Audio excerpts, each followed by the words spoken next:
ओम श्री साई नाथाय नमः। श्री साई सच्चरित्र अध्याय 40।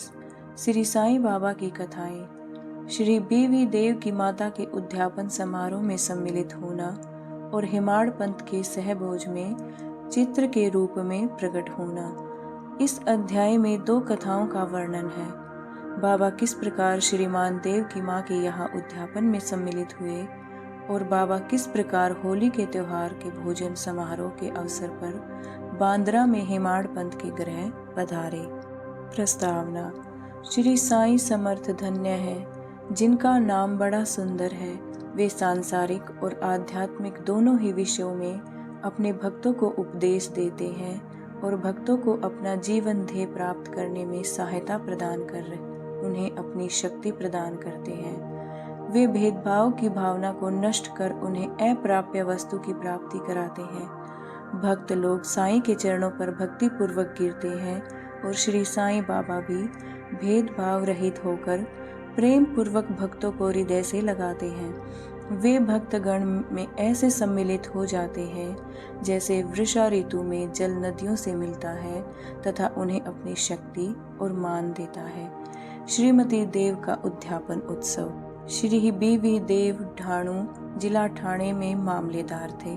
उनकी माता ने लगभग 25 या 30 व्रत लिए थे, इसीलिए अब उनका उद्यापन करना आवश्यक था। उद्यापन के साथ साथ 100-200 ब्राह्मणों को भोजन भी कराने वाले थे। श्री देव ने एक तिथि निश्चित कर बापू साहिब जोग को एक पत्र शिरडी भेजा।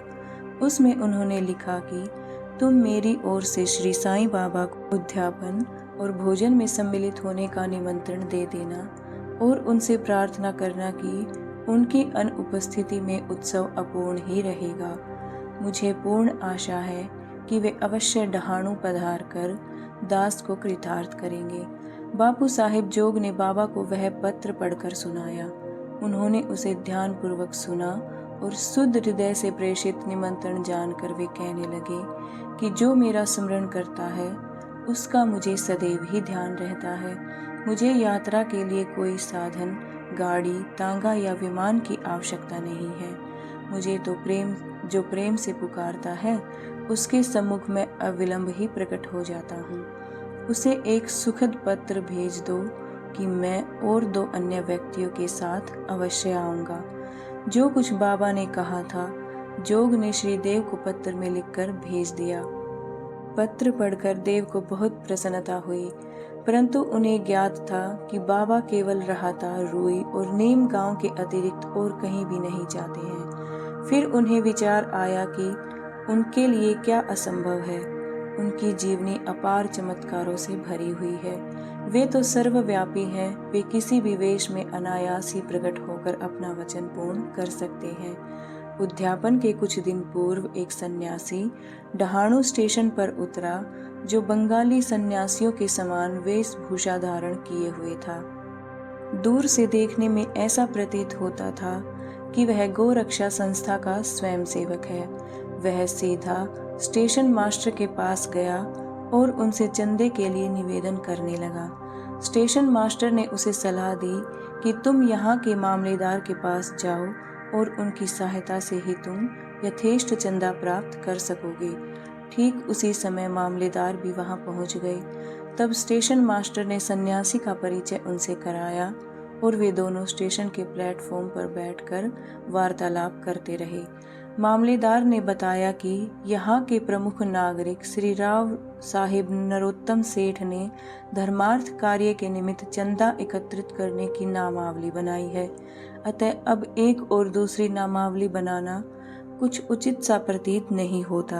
इसीलिए श्रेष्ठकर तो यही होगा कि आप 2-4 माह के पश्चात पुनः यहाँ दर्शन दें। यह सुनकर सन्यासी वहाँ से चला गया और 1 माह के पश्चात श्री देव के घर के सामने तांगे से उतरा। तब उसे देखकर देव ने मन ही मन सोचा कि यह वही सन्यासी है जो चंदा मांगने ही आया है। उसने श्री देव को कार्य व्यस्त देखकर उनसे कहा, श्रीमान, मैं चंदे के निमित्त नहीं वरन भोजन करने के लिए आया हूँ।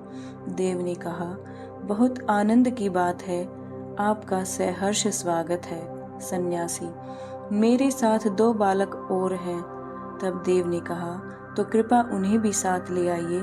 भोजन में अभी 2 घंटे का विलंब था, इसीलिए देव ने पूछा, यदि आज्ञा हो तो मैं किसी को उनको बुलाने के लिए भेज दूं? सन्यासी ने कहा, आप चिंता न करें, मैं निश्चित समय पर उपस्थित हो जाऊंगा। देव ने उनसे दोपहर में पधारने की प्रार्थना की। ठीक 12 बजे दोपहर को तीनों वहां पहुंचे और भोज में सम्मिलित होकर भोजन करके वहां से चले गए। उत्सव समाप्त होने पर देव ने बापू साहिब जोग को पत्थर में उलाहना देते हुए बाबा पर वचन भंग करने का आरोप लगाया। जोग वह पत्र लेकर बाबा के पास गए, परंतु पत्र पढ़ने के पूर्व ही बाबा ने उनसे कहा, अरे मैंने वहां जाने का वचन दिया था, तो मैंने उसे कोई धोखा नहीं दिया। उसे सूचित करो कि मैं अन्य 2 व्यक्तियों के साथ भोजन में उपस्थित था, परंतु जब वह मुझे पहचान ही न सका, तब निमंत्रण देने का कष्ट ही क्यों उठाया था।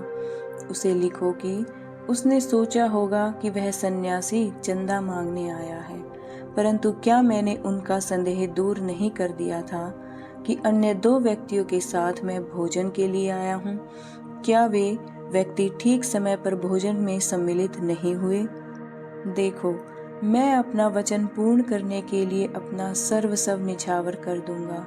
मेरे शब्द कभी असत्य न निकलेंगे।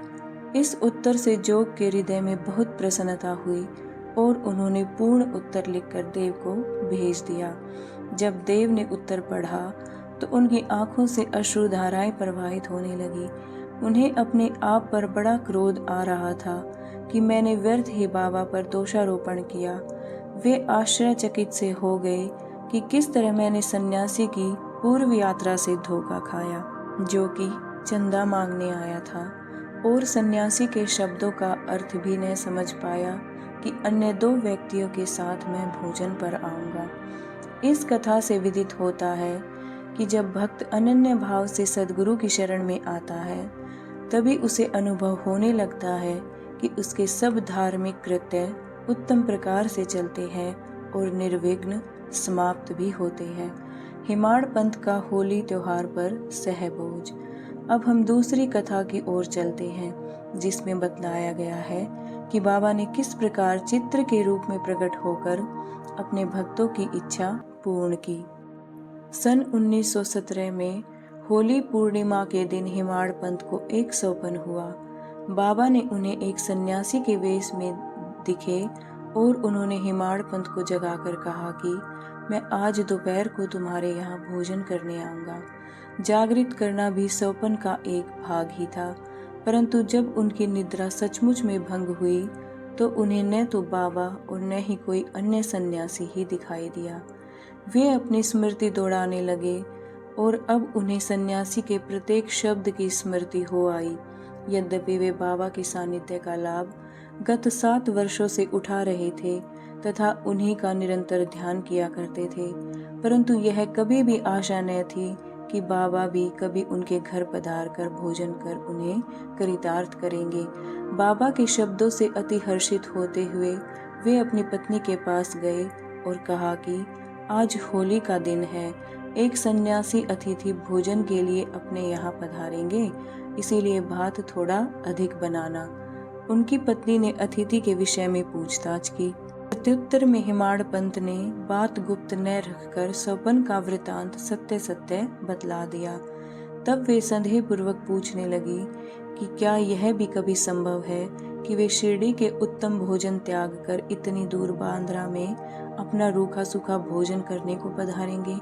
हिमाड़ पंथ ने विश्वास दिलाया कि उनके लिए क्या असंभव है, हो सकता है वे स्वयं न आए और कोई अन्य स्वरूप धारण कर यहाँ पधारे। इस कारण थोड़ा अधिक भात बनाने में हानि ही क्या है। इसके उपरांत भोजन की तैयारियां प्रारंभ हो गई। होली का पूजन प्रारंभ हो गया और पत्तले बिछाकर उनके चारों ओर रंगोली डाल दी गई। 2 पंक्तियां बनाई गई और बीच में अतिथि के लिए स्थान छोड़ दिया गया।